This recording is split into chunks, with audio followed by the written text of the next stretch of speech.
Hello everyone, welcome back to my channel. आज हम discuss करने वाले हैं एक इम्पॉर्टेंट आंसर। ऑल्दो ये आंसर किताब में उतने अच्छे से नहीं है। हम बात कर रहे हैं क्लास 12 बैंकिंग की, और हम बात कर रहे हैं यूनिट 4 की, आई थिंक, जिसमें है बेसिक्स ऑफ बिजनेस मैथमेटिक्स। उसमें हम एक बहुत इंपॉर्टेंट आंसर आज डिस्कस करेंगे, क्योंकि वो आंसर अच्छे से बुक में नहीं है। तो आप इस आंसर का स्क्रीनशॉट भी ले सकते हैं और इसे लिख सकते हैं अपनी कॉपी में, because this question is very important. Question is how to calculate the maturity of bill of exchange. कि बिल ऑफ एक्सचेंज कब मेच्योर हो रहा है, उसकी डेट क्या होगी, ये हम कैसे कैलकुलेट करें। तो ये क्वेश्चन स्किप हो गया था, तो इसलिए मैं इसको अलग से एक वीडियो में आपको समझा देती हूँ। तो बिल ऑफ एक्सचेंज क्या होता है, ये छोटा सा ही आंसर है, आप इसको आराम से याद करके लिख सकते हैं। बिल ऑफ एक्सचेंज क्या होता है? बिल ऑफ एक्सचेंज एक तरीका है देर से पेमेंट करने का या क्रेडिट पेमेंट करने का। अगर हम तो तुरंत इमीडिएट पेमेंट अगर नहीं कर सकते, तो हम हेल्प लेते हैं बिल ऑफ एक्सचेंज की, और फिर हम बाद में पेमेंट करते हैं। ठीक है, फॉर एग्जाम्पल, एक बायर, एक सेलर ने चीज़ बेची, बायर के पास पैसे नहीं थे उस वक्त देने के लिए, तो बायर ने जो है बिल ऑफ एक्सचेंज साइन करके सेलर को दे दिया। वो बिल ऑफ एक्सचेंज आज इस डेट का नहीं होगा, वो होगा किसी फर्दर डेट का। हो सकता है 3 महीने बाद की डेट हो सकता है 2 महीने बाद की डेट हो सकता है 1 महीने बाद की डेट हो। तो हम उस डेट को कैसे कैलकुलेट करें? With the help of bill of exchange, how we need to calculate at which date this bill is going to be eligible for payment.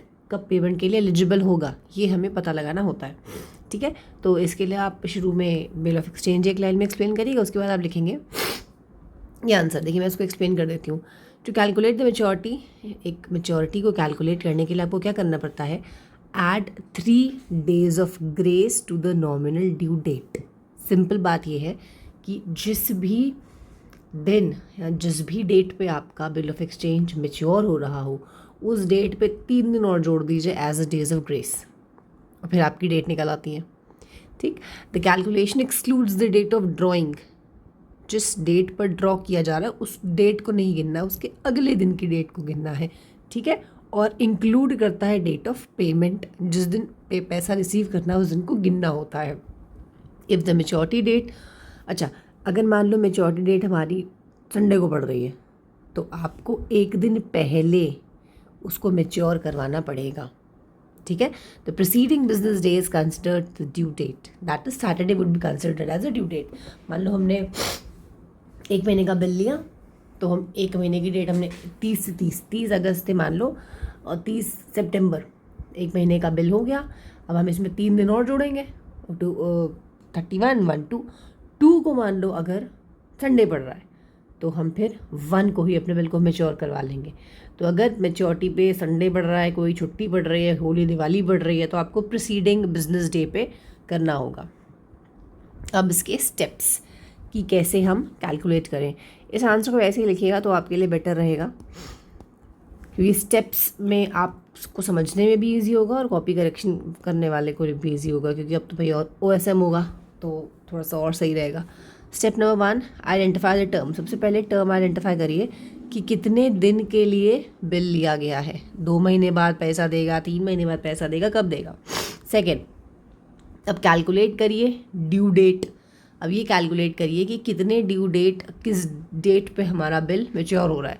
अब देखिए, इफ़ पेबल इन मंथ्स, अगर महीने की बात है कि 2 महीने बाद 3 महीने बाद देंगे, तो आप उस डेट पर देखिए जो कि आपको लगता हो कि आगे पीछे ऐसा कुछ नहीं है, कि थोड़ा सा ईजी रहे। If the month has no corresponding day, that is 31 और 1 month, use the last date of that month. ठीक है, 30-31 में ही हो डेज। अब exact number of days from the date after drawing date, जो जिस भी दिन बिल ड्रॉ हो रहा है, मान लो 30 तारीख को ड्रॉ हो रहा है, तो 30 के तुरंत अगले दिन से आप उसे कैलकुलेट करना शुरू कर दें। एट डेज ग्रेस, 3 दिन उस ड्यू पे और जोड़ दिए जाएंगे। ठीक है, मान लो 15 सितंबर आ रही है डेट, उसमें 3 दिन और जोड़ दो। एडजस्ट फॉर हॉलीडेज, अब ये देखिए इंपॉर्टेंट है। एडजस्ट फॉर हॉलीडे मतलब, अब एडजस्टमेंट के लिए मैंने आपको बताया, अगर जिस दिन मेच्योर हो रहा है उस दिन छुट्टी पड़ रही है, तो आपको प्रीसीडिंग ही उसको मेच्योर कर, पहले उससे 1 दिन पहले ही पैसे मांगने चले जाना है। If the maturity date is an emergency और अनफॉरसीन हॉलीडे, ये भी याद रखिएगा, the next working day would be the date of payment, मान लो उस दिन जिस दिन बिल मेच्योर होना था उस दिन कोई छुट्टी नहीं थी, but all of a sudden something has happened, तो उस केस में the next working day would be calculated. अभी एग्जाम्पल है, bill payable in months. For example there was a bill that was drawn on 30 August. 30 अगस्त को draw हुआ. अब 30 अगस्त को ड्रॉ होने का कितने कब देने की पैसे बात करी थी, आफ्टर 3 मंथ्स. तो 3 महीने का मान लीजिए बिल है कि 30 अगस्त के बाद बोला और 3 महीने बाद देंगे, भैया तुमको 3 महीने बाद पैसा देंगे. तो 30 अगस्त को ये चीज़ बोली गई है और बिल पे साइन करके 30 अगस्त की डेट डाली गई है, तो फिर 3 महीने क्या होगा, आप 3 महीना जोड़िए, तो डेट वुड बी 30 नवंबर. ठीक है, तो 30 अगस्त से 30 सितंबर, अक्टूबर, नवंबर. ठीक है, ऑलमोस्ट मिलेगी 31 का महीना एक बार आएगा, लेकिन फिर भी कोई बात नहीं. अच्छा सॉरी, अच्छा हाँ 30 तो 31 का होगा, तो चलो ठीक है. तो 30 दिन हमने जोड़ दिए, अब टोटल हो गए हमारे 3 महीनों की कैलकुलेशन हो गई. अब हम इसमें और क्या जोड़ते हैं, plus 3 more days of grace. तो जब हम इसमें 30 नवंबर 30 अगस्त को बिल ड्रॉ हुआ, मैच्योर होगा 3 महीने बाद, तो 3 महीने की डेट होगी 30 नवंबर. इसमें हम 3 दिन और जोड़ देंगे, तो 30 नवंबर प्लस 3, तो 1 2 3 आ जाएगा 3 December would be the date of maturity. Okay, यही चीज़ लिखी हुई है, at 3 days of grace that the date would be 3 December, क्योंकि नवंबर 30 दिन का होता है. तो 30 के बाद अगर मान लीजिए नवंबर 31 का होता तो 31 1 2 उस दिन 1 फिर 2 तारीख हो जाती मेच्योरिटी की. ठीक है, इसलिए 3 होगी. आई होप आपको समझ में आ गया होगा. आप इसका स्क्रीनशॉट ले सकते हैं क्योंकि एक अच्छा आंसर है, तो आपके लिए सही रहेगा. आप इसे लिख सकते हैं एग्ज़ाम में, this will help you. This is a complete answer. आप इसका स्क्रीनशॉट ले सकते हैं and you would be able to write the answer properly.